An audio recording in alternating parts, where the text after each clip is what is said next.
ठुलो आगोमा आज चाहिँ हाम्रो गाउँमा हैन परेवा खाने चलन छ। अब अन्त त परेवा पूजा गर्छ मन्दिरतिर आउँछ हैन। पकाउने भाडा चाहिँ यो है फेरि हाम्रो गाउँमा चाहिँ अब हाम्रो आफ्नै घरमा भएको परेवा हो हैन। हेर परेवाको मासु अनि झोल हालेर यत्र त ढुकुलेको है। पकाउने भाडा देखाउनु न। सुनाएको छ हैन। पकाउने भाडा देखाउनु न। दुईटा पर्यो है पकाउने भाडा चाहिँ फेरि यत्रो है। हेर्नु है यत्रो पकाउने मान्छे चाहिँ फेरि यहाँ हेर्नुहोस् यहाँ छोरी पनि अगाडि खाएको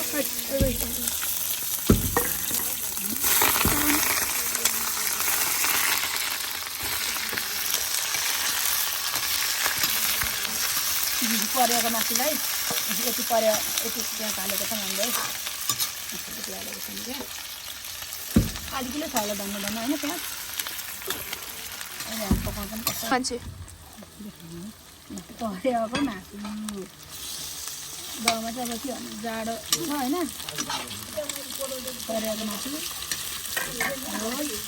बच्चालाई जान्छ होइन मिलामिसार खाने अब खबर हजुरको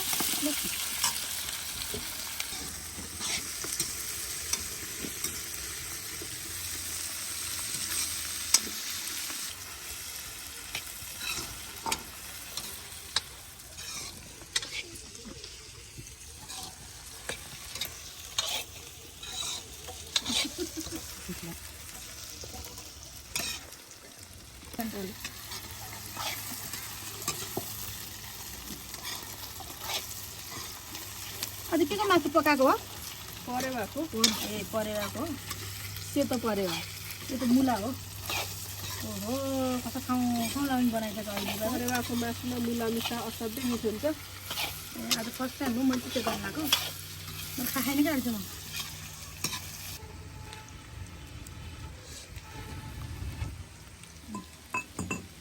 आजको भान चाहिँ कडा छ मासु त खाउँ खाउँ जस्तो भइसक्यो अहिले कोही डाडु फर्स्ट टाइम पकाएको कि पहिला पनि पकाएको थियो परे मासु मसला खुर्सानी नहाल है अहिले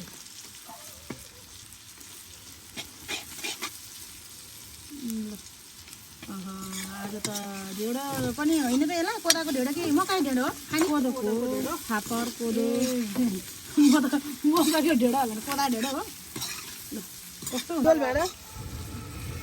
गोल भेडा छैन गोलेर खै